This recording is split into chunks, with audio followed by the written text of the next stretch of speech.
1,00,000 కోట్లు ఖర్చు చేసినా కాళేశ్వరం పనికి రాకుండా పోయిందన్నారు మంత్రి శ్రీధర్ బాబు. ప్రాజెక్టుకు మరమ్మతులు చేపట్టి వినియోగంలోకి తీసుకొచ్చేందుకు యత్నిస్తున్నామని తెలిపారు. డ్యామ్ సేఫ్టీ అధికారులను సంప్రదించి పనులు ముందుకు తీసుకెళ్తామని స్పష్టం చేశారు శ్రీధర్ బాబు.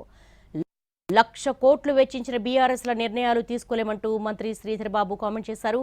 ఇంజనీర్ల సలహాలు సూచనలతో మేడిగడ్డ బ్యారేజ్ పునర్నిర్మాణం కోసం ప్రయత్నిస్తామంటూ కూడా మంత్రి శ్రీధర్ బాబు తెలిపారు.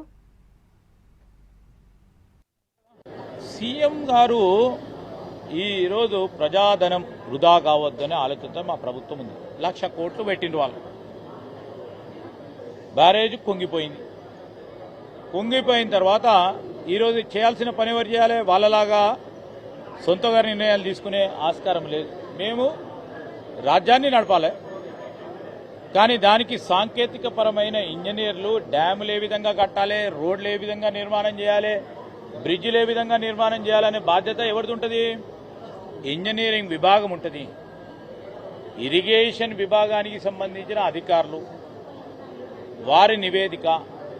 ఈరోజు జాతీయ స్థాయిలో డ్యామ్ సేఫ్టీ అధికారులు అంటే జాతీయ స్థాయిలో మాది కాదు కదా, ఈరోజు జాతీయ స్థాయిలో ఉన్న మరి చాలా ఎక్స్పీరియన్స్డ్ ఇంజనీర్స్ ఏం చేస్తే బాగుంటుందని సంవత్సరం నుంచి, ఎందుకంటే మళ్ళీ మేము రిపేర్ చేసి కుంగిపోయినాక అసలే నాసీ రకం పనులు చేసినారని అంటున్నారు.